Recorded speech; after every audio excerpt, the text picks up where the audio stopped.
down the big shady turn, followed by the treacherous zigzag corner, and ultimately the finish turn. We have mounted an electronic camera microphone on an Excalibur sled designed by David Stevens to give you the feeling of going down the mile-long Olympic bobsled course here at Mount Van Hovenberg. Paul Lamy has driven this course and knows the inside strategy. Kurt, it's extremely critical on the upper half of the track that a driver concentrate very hard on not allowing the sled to come off a turn like this and hit that right-hand wall or get into any kind of a skid. Fractions of the seconds decide this event. You lose all kinds of time here when you're going slow. This is the cliffside corner. 3 small turns to the left. Now we're gathering speed and picking up momentum. Getting ourselves ready for that big shady corner. Long straightaway here, approaching the turn that will line us up for shady. A left-hand turn here, shady corner, 22 feet high, 170 degrees change of direction, 4 G's pulled here, 90 miles an hour at this juncture. The sled must be right in the middle on the straightaway. Right in the middle here. Now, if you tap a wall here, you're not losing quite as much time as you would have at the top where you were going slower. This is 12, approaching zigzag now. Left turn, 90 degrees, zig, 90 degrees to the right, zag. A small counter right here, the long straightaway, and the finish turn right straight ahead of us. And they're predicting when the 4-man bobs arrive that they'll break the magic 1-minute barrier for this 1-mile run. Bobsled course here at Mount Van Hovenberg in Lake Placid has been famous throughout the world. And let's take a look at its past history. Since its inception of the 1932 Olympics, the bob run at Van Hovenberg has been treacherous. There are 2 men of a 4-man German bob team that go over the wall at the big shady run during practice. Look at that as they crash into the trees. And driver Fritz Grau, brakeman Albert Brehm hovered near death until the end of the game. A 2-man Belgian team here in 1932. Max Huben on the right would lose his life in the 1949 World Championships. Probably the most famous crash, the Italian Sergio Zardini going into zigzag. Watch his helmet come off now. The sled climbs to the top of the wall. And Zardini died instantly when his head was crushed. Here's a still picture. The helmet below the sled.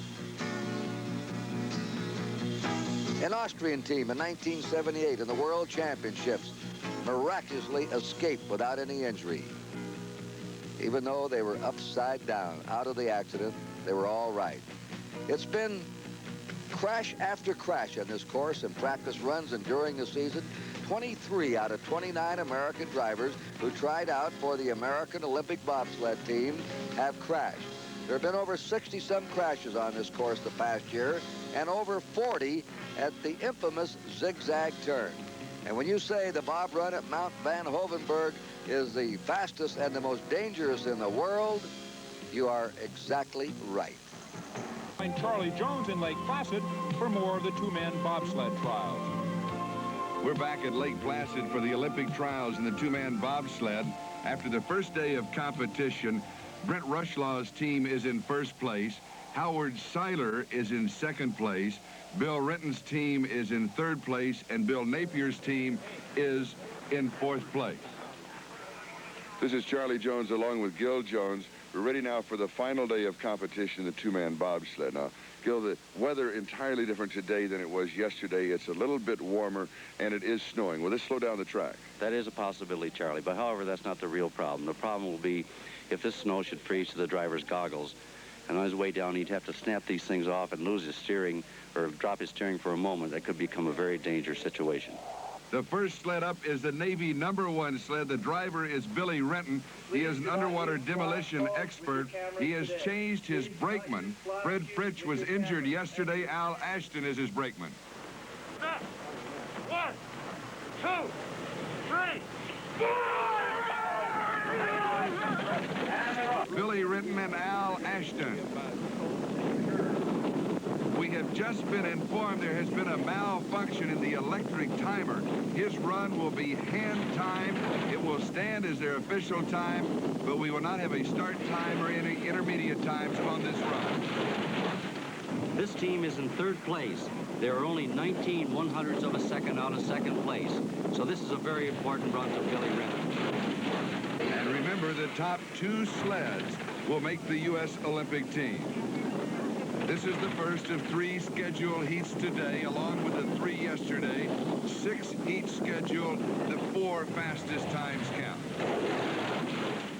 Charlie, he just nailed that wall very, very hard. He's losing time. He's losing valuable time. And I'm sure this has got to be bothering Billy Renton because he isn't so close to being for a 2nd place.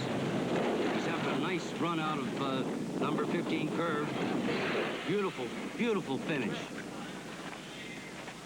The official time for Billy Renton is 1:03.93. Gil, that may not be enough. He should be in the low 103. Charlie, I think you're right. He's a little late in the shady here, and this is costing him valuable time. The weather is changing here at Lake Placid. The sun is now coming out, and next up will be the team of Howard Siler and Jeff Jost.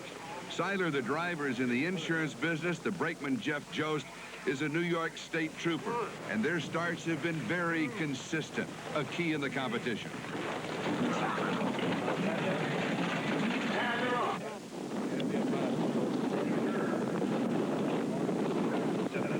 Their start time is 5:07 for Siler and Jost. Charlie, he's picking up speed here. He seems to be... he hit the wall. Hit the wall, Charlie. This is costing him time. Siler and Jost through Cliffside as they now head for Shady. In Shady, they will be pulling just over 4 Gs, and they'll be reaching speeds close to 90 miles an hour. Through Shady, out of Shady, their intermediate time taken at turn 8 is excellent, 34.29. A good run working for Howard Siler and Jeff Jost. They're approaching Zigzag. Zigzag, the most demanding curve on the bob run. They're through it very cleanly. They're on the final straightaway, approaching the finished curve. They're down. That was a fine run. An excellent run for Howard Siler and Jeff Jost. The official time is 1:03.32. So they are firmly in 2nd place. Here they are in Shady. If you watch this brakeman, you'll watch the G's, the G-forces pushing him down. Watch his head. He's got lots of pressure on him. They're putting him right down into the seat. And a look at the runners of the 2-man bobsleds that are cutting through the ice here at Lake Placid in search of an Olympic berth. Next up at the top of the run, Brent Rushlaw and Joe Tyler leading in the competition. Yesterday, a time of 1:03.18, the world's fastest time in the 1-man bob run.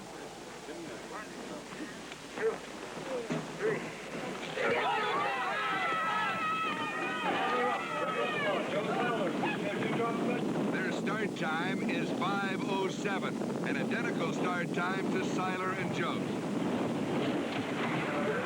Watch the precision. Watch the precision where he pulls that sled onto the curve. The sled's not skidding. He's gaining speed. He's driving a nice, clean line.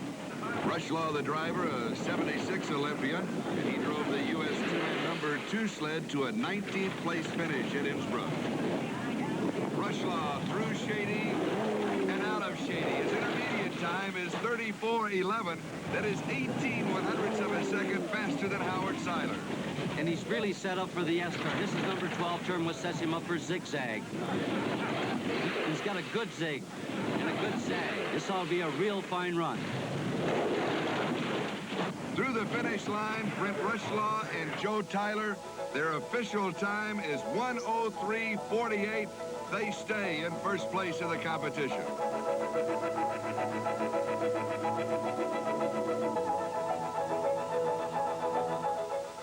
Next up at the start line is Bill Napier, currently in 4th place. His start time is 5:16, not that good a start. Napier is an engineer from Schenectady, New York, and it may be impossible at this point for him to make up enough time to catch the top 2 bobsled. The brakeman in this sled is Ron Smith. His intermediate time was 34.53, not that quick. Napier now is on the final straightaway. He's gathering speed. He's driving a nice, clean line. And he's very, very consistent. Looked like a nice finish. His time, 1:04.42. That will not move him up in the standings. The standings remain the same. Brent Rushlaw is in first, Howard Siler second, Billy Retton in third, and Bill Napier fourth.